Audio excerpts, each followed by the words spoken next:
रजिया ने किवाड़ बंद किए, घर मजदूर को सहेजा और रामू को देखने चली, कपती झिझकती, क्षमा का दान लिए हुए। रामू को थोड़े ही दिन में मालूम हो गया था कि उसके घर की आत्मा निकल गई है और वह चाहे कितना जोर करे, कितना ही सिर खपाए, उसमें स्फूर्ति नहीं आती। दासी सुंदर थी, शौकीन थी और फूहड़ थी। जब पहला नशा उतरा तो ठाएं ठाएं शुरू हुई।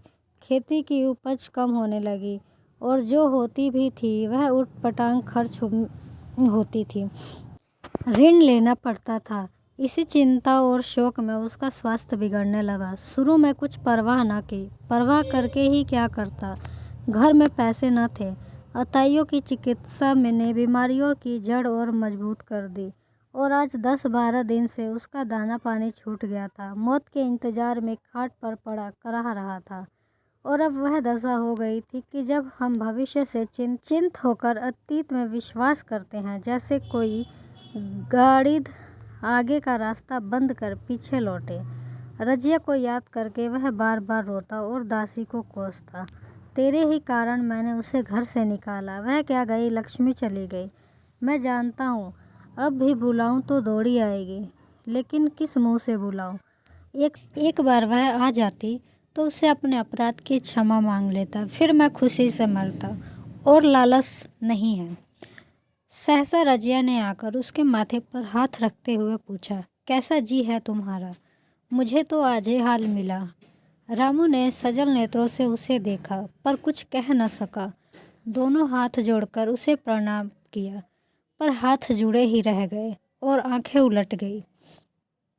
लाश घर में पड़ी थी। रजिया रोती थी। दसिया चिंतित थी। घर में रुपए का नाम नहीं। लकड़ी तो चाहिए ही। उसे उठाने वाले भी जलपान करेंगे ही। कफन के बगैर लाश उठेगी कैसे?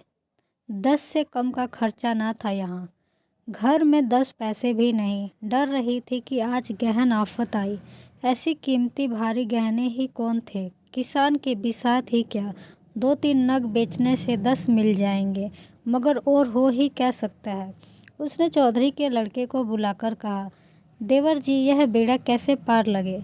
गांव में कोई ढेले का भी विश्वास नहीं करता। मेरे गहने हैं, चौधरी से कहो इन्हें गिरवी रखकर आज का काम चलाए, फिर भगवान मालिक है। रजिया से क्यों नहीं मांग लेती? सहसा रजिया आके पूछती हुई आ निकली। कान में भनक पड़ी। पूछा, क्या है जोखू, क्या सलाह कर रहे हो? अब मिट्टी उठाओगे कि सलाह की बेला है? हाँ, उसी का इंतजाम कर रहा हूँ। रुपए पैसे तो यहाँ होंगे नहीं, बीमारी में खर्च हो गए होंगे। इस बेचारी को तो बीच मझधार में लाकर छोड़ दिया। तुम लपक कर उस घर चले जाओ भैया, कौन दूर है। कुंजी लेते जाओ। मजदूर से कहना भंडार से 50 रुपए निकाल दे। कहना ऊपर की पटरी पर रखे हैं। वह तो कुंजी लेकर उधर गया। इधर दसिया राजू के पैर पकड़कर रोने लगी। पहनावे के ये शब्द उसके हृदय में बैठ गए। उसने देखा रजिया कितनी दयावान है, कितनी क्षमावान है। रजिया ने उसे छाती से लगाकर कहा, क्यों रोती है बहन? वह चला गया, मैं तो हूँ। किसी बात की चिंता ना कर। इसी घर में हम और तुम दोनों उसके नाम पर बैठेंगे। मैं वहाँ भी देखूंगी, यहाँ भी देखूंगी। और कोई तुमसे गहने मांगे तो मत देना। दसिया का जी होता था कि सिर पटक पटक कर मर जाए।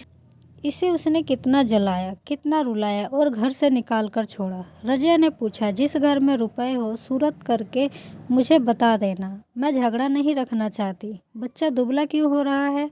दसिया बोली, मेरे दूध नहीं होता। गाय जो तुम छोड़ गई थी वह मर गई, दूध नहीं पाता। राम राम, बेचारा मुरझा गया। मैं कल ही गाय लाऊंगी, सभी गृहस्थी उठा लाऊंगी। वहाँ क्या रखा है? लाश से उठी रजिया उसके साथ गई। दाह कर्म किया, भोजन हुआ। कोई 200 रुपये खर्च हो गए, किसी से मांगने न पड़े। दसिया के जौहर भी इस त्याग की आँच में निकल आए। विलासीन सेवा की मूर्ति बन गई। आज रामू को मरे 7 साल हुए हैं। रजिया घर संभाले हुए है। दसिया को वह सौत नहीं, बेटी समझती है। पहले उसे पहनाकर आप पहनती है, उसे खिलाकर आप खाती है। जोखू पढ़ने जाता है। उसकी सगाई की बातचीत पक्की हो गई। इस जाति में बचपन में ही ब्याह हो जाता है। दसिया ने कहा, बहन गहने बनवा कर क्या करोगी? मेरे गहने तो धरे ही हैं। रजिया ने कहा, नहीं रे, उसके लिए नए गहने बनवाऊंगी। अभी तो मेरा हाथ चलता है, जब थक जाऊं तो जो चाहे करना। तेरे अभी पहनने ओढ़ने के दिन हैं, तू अपने गहने रहने दे। नैन ठकुराई सोहाती करके बोली, आज जोखू के बाप होते तो कुछ और ही बात होती। रजिया ने कहा, वे नहीं हैं तो मैं तो हूँ, वे जितना करते मैं उसका दुगना करूँगी। जब मैं मर जाऊँ तब कहना जोखू का बाप नहीं है। ब्याह के दिन दसिया को रोते देखकर रजिया ने कहा, बहू तुम क्यों रोती हो? अभी तो मैं जीती हूँ, घर तुम्हारा है, जैसे चाहो रहो, मुझे एक रोटी दे दो बस। और मुझे क्या करना है? मेरा आदमी मर गया, तुम्हारा तो अभी जीता है। दसिया ने उसकी गोद में सिर रख दिया और खूब रोई। जीजी तुम मेरी माता हो, तुम न होती तो मैं किसके द्वार पर खड़ी होती?